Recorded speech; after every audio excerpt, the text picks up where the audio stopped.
नमस्कार, आप देख रहे हैं लोक संवेदना दस्तक। आज हम ऐसी शख्सियत से परिचय करवाने जा रहे हैं जो पिछले से 25 वर्षों से लगातार समाज के लिए सेवा करने के लिए तत्पर रहते हैं। समय रहता है उसको समय को निकालते हुए भी समाज के बीच में आते हैं और समाज के गरीब, बेबस और मजबूर शोषित वर्गों की हमेशा सेवा के लिए तत्पर रहते हैं और आगे भी रहेंगे। उनसे जानना चाहेंगे कि वो कब से समाज सेवा से जुड़े हैं और किन बिंदुओं पे वो काम करते हैं। हम बात कर रहे हैं अर्जुन सिंह कर्मा जी से। कर्मा जी, आप बताएं कि सामाजिक मूवमेंट से आप कब से जुड़े हैं और आप नौकरी के साथ में किस तरह से मैनेज करते हैं इसको? मैं सर 1995 से क्षेत्र में जुड़ा हूँ, जब से दिलीप सिंह भूरिया सांसद हुआ करते थे। और तो हम लोग जब 35 साल की उम्र होगी तब हमने सोचा कि यार अपने कौम के लिए हमें कुछ करना चाहिए, कि नहीं तो ज़िंदगी आदमी की ऐसे खत्म हो जाती है, क्योंकि 35 साल के बाद लगभग आधी जीवन हो जाती है। तो हमने सोचा था हम कई लोगों से धीरे धीरे मिलते रहे। तो इसके बीच में हमको एक आदिवासी विकास परिषद मध्यप्रदेश में चला करती थी, कोविज करके, वो उसके महासचिव हुआ करते थे। उनसे हमने पूछा कि यार क्या करना चाहिए हम समाज के लिए। तो उन्होंने कहा ठीक है, आप ग्रामीण क्षेत्रों में जाइए और हमारे गाँव के जो लोग हैं उन लोगों को जो हमारे अधिकार हैं, वो विशेषकर जो छठी अनुसूची बहुत पहले उस समय भूरिया जी ने जो बनाई थी, उसका अधिकार हम लोगों को नहीं मिल पाता। तो ये कैसे होगा, तो आपको इसके लिए गाँव जाना पड़ेगा। तो हमने कहा गाँव जाने के लिए कहीं न कहीं माध्यम चाहिए। तो उन्होंने कहा यह आदिवासी विकास कहीं न कहीं हम आपको पद दिला देते हैं। तो हम 1995 उन्होंने हमें कोषाध्यक्ष बनाया जिले का, और जिले उसके माध्यम से हम लोग गाँव में धीरे धीरे अपने लोगों के पास से आने लगे कि यार हम लोग तो पढ़ लिख गए तो हम नौकरी पा गए, और अगर जो नहीं पढ़ा लिखा तो नौकरी पाएगा नहीं, नौकरी मिलेगी नहीं, तो हम लोग तो ऐसे हमारा शोषण होता रहेगा, और आप नहीं पढ़े तो आपके बच्चे भी नहीं पढ़ पाएंगे। तो ये सोच हमारे दिल में मन में रही कि यार कि समाज के लिए हम पढ़े लिखे लोग हैं तो हमें कुछ करना चाहिए। तभी से हम लोग सतत एक तो लोगों को पहले संगठित, जैसे हमारे संविधान में कहा गया है कि पहले आप संगठित हो, शिक्षित बनो और फिर संघर्ष करो। तो इन्हीं तीनों चीज़ों को लेकर के हम लोग पहले के लोगों को पहले हम जोड़े तो सही, उनसे उनके पास जाएँ तो सही। तो इसी तरह से हम लोग 2003 में हमने पदयात्रा निकाली थी, सतवास से लेकर के फतेहगढ़ तक लिए। एक सप्ताह का था। वही हम लोगों ने जाना कि लोगों का जीवन आखिर चलता कैसे है, लोग जीते कैसे हैं, आपके बच्चे पढ़ रहे हैं कि नहीं पढ़ रहे हैं, पढ़े तो आपको कहाँ असुविधा हो रही है, कैसे क्या आप करो।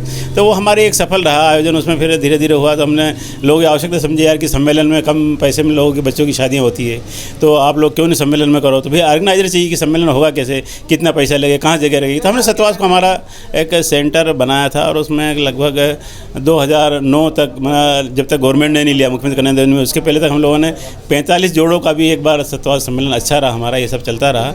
और जब सरकार ने 2008 में अपने हाथ में ले लिया, क्योंकि सरकार तो ये चाह रही थी कि भैया हमारा वोट बैंक कैसे बने मूल मिला के, जबकि अपना उद्देश्य ऐसा नहीं था। अपना उद्देश्य था कि लोगों का पैसा बचे और उस माध्यम से लोग इकट्ठे होंगे तो अपनी और भी बात अपन करेंगे, भैया खेतीबाड़ी में इनमें आप लोगों को आपके क्या क्या अधिकार हैं, आपको ये चीज़ें आपको कैसे मिलेगी, ये भी अपन बात करेंगे। तो सम्मेलन एक हमारा माध्यम था।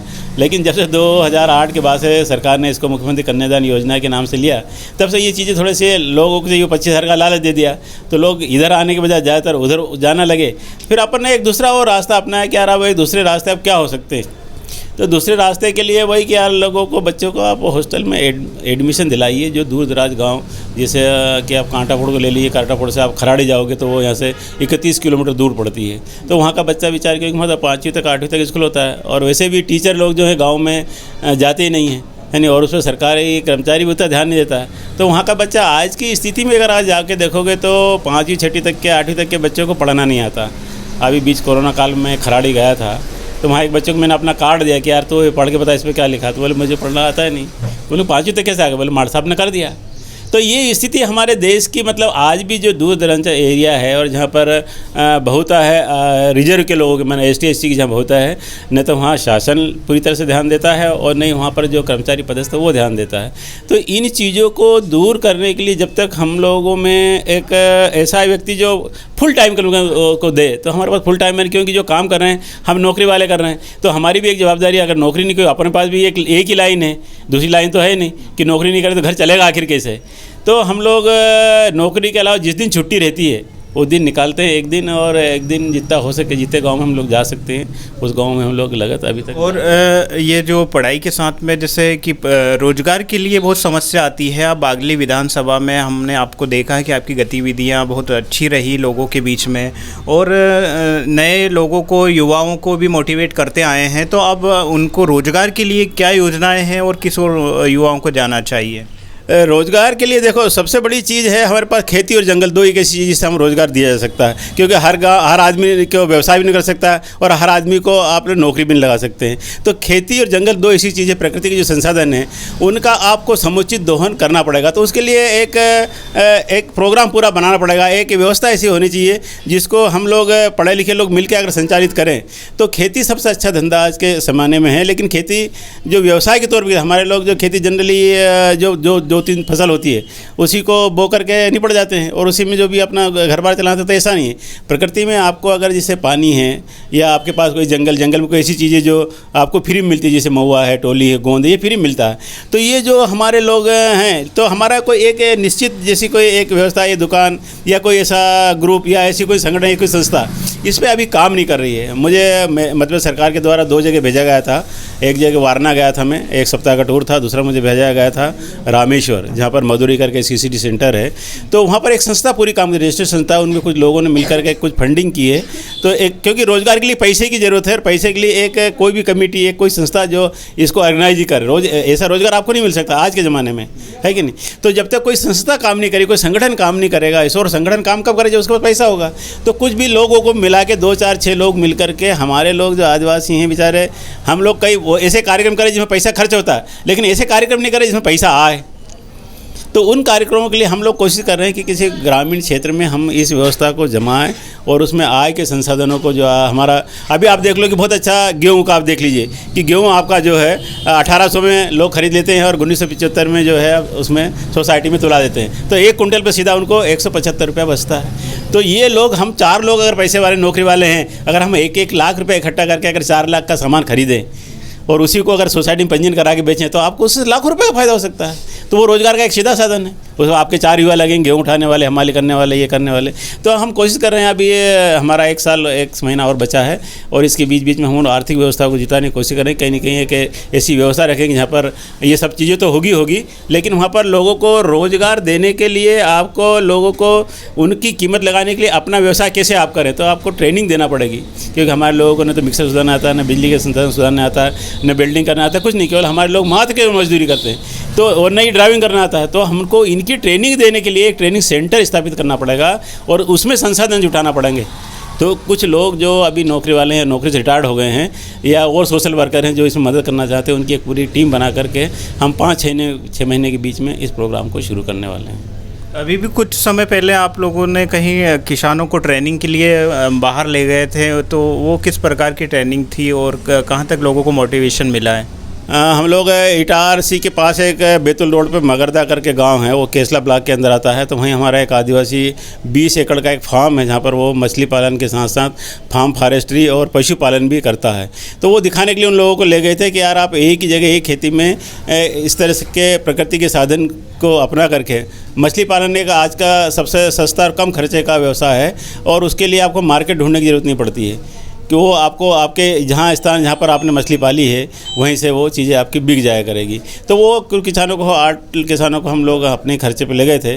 तो उसमें से 2 किसान अभी तैयार हुए हैं करने के लिए। तो वो इस साल हो सकता है शुरुआत हो जाए और धीरे धीरे एक किसान भी अगर शुरुआत करेगा तो भविष्य में इसके अच्छे रिजल्ट आएंगे। लेकिन यही है कि हमारे लोगों को मोटिवेशन करना और लगातार उनके संपर्क बने रहना ये बहुत ज़रूरी है और उसी की बहुत ज़्यादा कमी है। एक और सवाल है, जैसे कि अभी हम देख रहे हैं कि एक आदिवासी क्षेत्र हो या फिर इस प्रकार के जो पिछड़ा हुआ क्षेत्र रहता है, उन क्षेत्रों में ज़्यादातर युवा कहीं ना कहीं रोज़गार के बजाय पॉलिटिक्स में अपनी ज़्यादा रुचि रखते हैं। तो आप किस नज़र में आप देखते हैं कि युवाओं को पॉलिटिक्स करना चाहिए या आत्मनिर्भर बनने के लिए कुछ प्रयास करना चाहिए? मैं तो ये कहूँगा अगर वो पढ़ लिख रहे हैं, शिक्षित हैं, तो सबसे पहले वो शिक्षा ग्रहण करें और अपने आप को आत्मनिर्भर बनाएंगे। तो हमारा तो यही था कि 2-3 चीज़ हमारे गुरु ने हमको कही थी कि सबसे पहले राशन, फिर अनुशासन, फिर सत्ता और शासन। अगर आपके पास राशन है और अनुशासन है तो ये सत्ता शासन अपने आप आ जाएंगे, और राशन और अनुशासन नहीं है तो आप सीधे अगर वहाँ जाओगे सत्ता पाने के लिए तो वो बिखर जाएगी। तो मैं युवाओं को यही सलाह दूंगा कि भैया आप पहले अपने आप को आत्मनिर्भर बनाइए उसके बाद आप जो है बिल्कुल राजनीति कीजिए, और राजनीति करना भी चाहिए, क्योंकि राजनीति नहीं करोगे तो पूरा देश राजनीति से चल रहा है। सारे अर्थव्यवस्था राजनीति के ऊपर टिकी है, सारे कायदे कानून के ऊपर टिके हैं। तो युवाओं को तो उसमें आना चाहिए, लेकिन उसके पहले आपको आत्मनिर्भर बनना ज़रूरी है। उसके लिए यही एक व्यवस्था है कि सब मिल करके हम लोग, हमारा जो बीज शोषण हो रहा है या जो व्यवसाय व्यापार है, जो दुकानें हैं, ये है चीज़ें, या जो लोन ले रहे हैं, या जो कुछ ऐसी व्यवस्था है जो हम कर सकते हैं, उसको पहले अपनाओ, इसके बाद आप राजनीति कीजिए, कोई दिक्कत नहीं। आपका परिचय दे दीजिए एक बार कि आप किस प्रकार से आप सोशल मूवमेंट में जुड़े हुए हैं, और साथ में आपको परिचय के मोहताज तो नहीं है, लेकिन हम हमारे जो दर्शक हैं, नए दर्शकों को पता चले कि आप कहाँ के रहने वाले हैं और किस प्रकार से आप आगे कर रहे हैं। मैं वैसे, मेरा नाम अर्जुन सिंह कर्मा, मेरे पिताजी मनोहर सिंह कर्मा जो ग्राम गोदना के रहने वाले कृषक थे, और मैं कृषक परिवार से हूँ। और वहीं से मैं, मेरे गांव में 5वीं तक स्कूल था। मैं 5वीं पढ़ने के बाद 6ठी से मैं कन्नौद आया। यहाँ मैंने 9वीं तक शिक्षा ग्रहण की, इसके बाद मैं देवास चले गया। तो दिन में शुरू से कुछ नया करने की उमंग हुआ करती थी, इसलिए मैं देवास जा करके, मेरे भाई वहीं बीनपुर में थे, तो वहीं रह करके मैंने 11वीं तक शिक्षा प्राप्त की। उस समय 11वीं बोर्ड हुआ करती थी, और 11वीं जैसी बोर्ड हुई, मैंने 11वीं पास की। मैं सेकंड डिवीज़न में बायो का छात्र था। तमन्ना तो थी कि मैं डॉक्टर बनूं, लेकिन डॉक्टर बनना उस समय पढ़ने से आसान नहीं था, और इतना समझ में नहीं था डॉक्टर बनेंगे कैसे। तो हम डॉक्टर तो नहीं बने, लेकिन हमारा 83 में जो है फारेस्ट में हमारा सिलेक्शन हो गया, और हमने 5 साल नौकरी करी। और 88 में वहाँ छोड़ करके मैं फिर BNP में सर्विस में लग गई मेरी, उधर मैं कोशिश करने के बाद। तो ये कोशिश में कहा कि बच्चे पढ़े, जो हम दूसरों को शिक्षा देते। तो मेरे चारों बच्चे ग्रेजुएट हैं, और चारों बच्चे आज भारत से, मतलब सरकार की सेवा में सेवारत हैं। यही मेरा अपना परिचय है, और आगे मैं शेष ज़िंदगी जो बची वही समाज सेवा में पूरा मेरा अर्पित है। और मैं चाहता हूँ कि समाज को चाहिए कि वो हमारा कैसा उपयोग करे, ये समाज की ज़्यादा जवाबदारी है।